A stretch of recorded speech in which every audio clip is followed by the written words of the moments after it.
गवई साहब ने उसका जो है पूरी तरह से पहले तो मजाक उड़ाया। आइडल से कहो कि वो अपना सर खुद रीस्टोर कर ले। मैं भी कम पढ़ा लिखा नहीं हूँ, मैंने भी एमएससी पीएचडी एलएलबी, मैं भी गोल्ड मेडलिस्ट हूँ। नशे में था या मैंने कोई गोलियां खा रखी थी और मैं कुछ करके आया, ऐसा कुछ भी नहीं है। एक्शन किया, मेरा रिएक्शन था, ये जो भी था। मेरा नाम है डॉक्टर राकेश किशोर। क्या कोई मेरी जात बता सकता? हो सकता है मैं भी दलित हूँ। तो ये तो एक तरफा बात हो गई कि आप इस बात का फ़ायदा उठा रहे हैं कि वो दलित, तो वो दलित नहीं हैं। बात ये है कि मैं बहुत ज़्यादा आहत हुआ कि 16 सितंबर को चीफ जस्टिस के कोर्ट में एक पीआईएल किसी व्यक्ति ने दाखिल की, तो गवई साहब ने उसका जो है पूरी तरह से पहले तो मजाक उड़ाया। मजाक इन द सेंस कि ये कहा कि भाई आप मूर्ति से प्रार्थना करो, जाके आइडल से कहो कि वो अपना सर खुद रीस्टोर कर ले। जबकि हम देखते हैं कि यही चीफ जस्टिस बहुत सारे धर्मों के खिलाफ, जो दूसरे समुदाय के लोग हैं, आप सब जानते हैं वो लोग कौन हैं, उनके खिलाफ जब कोई केस आता है तो बड़े बड़े स्टेप, जैसे मैं एग्जाम्पल देता हूँ, हल्द्वानी में रेलवे की ज़मीन पर एक विशेष समुदाय का कब्जा है। जब उसको हटाने की कोशिश की गई तो सुप्रीम कोर्ट ने स्टे लगा दिया 3 साल पहले, जो आज तक लगा हुआ है। ऐसे ही नुपुर शर्मा का जब मामला आया तो कोर्ट ने कह दिया आपने माहौल ख़राब कर दिया। ये सब तो कहते हैं, रोक लगाते हैं, वो सब करते हैं, बिल्कुल ठीक है।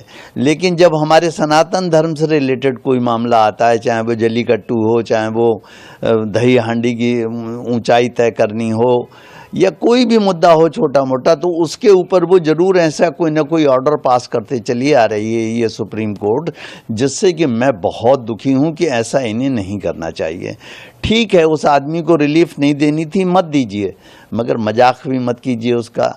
फिर उससे कहा कि आप जाके मंदिर की उसी मूर्ति के सामने मेडिटेट करें। हम कोई ऑर्डर, अन्याय, ये इनजस्टिस ये किया कि उसके रिट पिटीशन को खारिज भी कर दिया। तो इन चीज़ों से लेकर मैं बहुत आहत था। वैसे मैं हिंसा के बहुत ज़्यादा खिलाफ हूँ, मगर ये आप लोग ये भी देखिए कि एक अहिंसक आदमी, सीधा सच्चा आदमी, जिसके ऊपर कोई केस आज तक नहीं है, किसी ग्रुप को नहीं बिलोंग करता है, उसको क्यों ये सब करना पड़ा। ये ज़रूर सोचने वाली बात है, पूरे देश को ये चिंतन करने वाली बात है कि ऐसा क्या हो गया आखिर। मैं भी कम पढ़ा लिखा नहीं हूँ, मैंने भी एमएससी पीएचडी एलएलबी, मैं भी गोल्ड मेडलिस्ट हूँ। ऐसा नहीं है कि मैं नशे में था या मैंने कोई गोलियां खा रखी थी और मैं कुछ करके आया, ऐसा कुछ भी नहीं है। उन्होंने एक्शन किया, मेरा रिएक्शन था, ये जो भी था।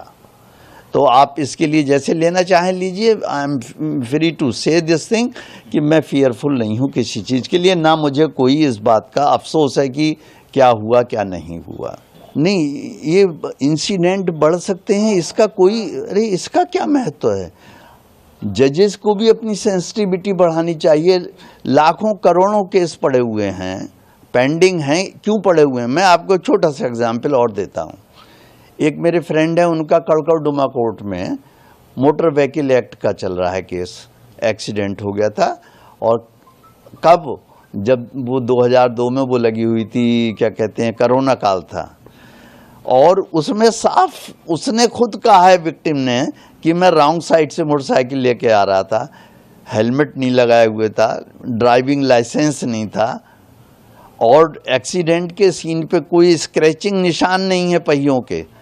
जब मैंने जज की पिछली बार मैं गया उनकी अदालत में, मैंने कहा हुजूर ऐसे, तो उन्होंने कहा आप क्या चाहते हैं मैं अभी केस ख़त्म कर दूं।